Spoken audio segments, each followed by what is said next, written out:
ஒரு தீர்ப்பை வழங்குமாறு இந்த இந்த இந்த பிரச்சனைகளுக்கு காரணமான நபர்கள் இவர்கள்தான் என்ற ஒரு தீர்ப்பை வழங்குமாறு அந்த அந்த மனுவில சுட்டிக்காட்டப்பட்டிருந்தாலும் கூட அதற்கான ஒரு தீர்ப்பு வருகின்ற போது அந்த மனுவை அந்த வழக்கை தொடுத்தவர் என்ன நிவாரணங்களை கோருகிறார் என்பதை பொறுத்தும் அந்த வழக்கினுடைய முடிவு இருக்கும்.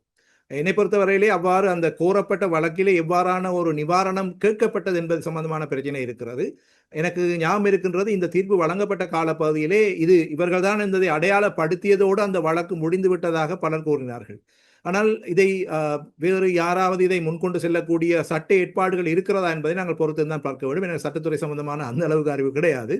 ஆகவே இவ்வாறு நீதிமன்றம் இந்த இந்த பொருளாதார வீழ்ச்சிக்கு இந்த பொருளாதாரத்தை வீழ்ச்சியடைய செய்தவர்கள் என்ற அடிப்படையிலே நீங்கள் சொன்னது போல சிலரை இனங்காட்டியிருந்தது, அவர்களை பெயர் குறிப்பிட்டே சொல்லியிருந்தது.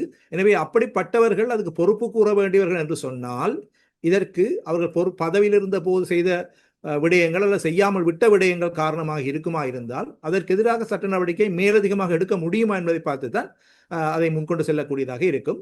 இந்த அரசாங்கத்தை பொறுத்தவரையிலே அப்படியான ஒரு நிலைமை இருக்குமாக இருந்தால், அப்படியான ஒரு சாத்தியக்கூறு இருக்குமாக இருந்தால் நிச்சயமாக தொடர்பிலும் கவனம் செலுத்துவார்கள் என்று நம்புகின்றேன்.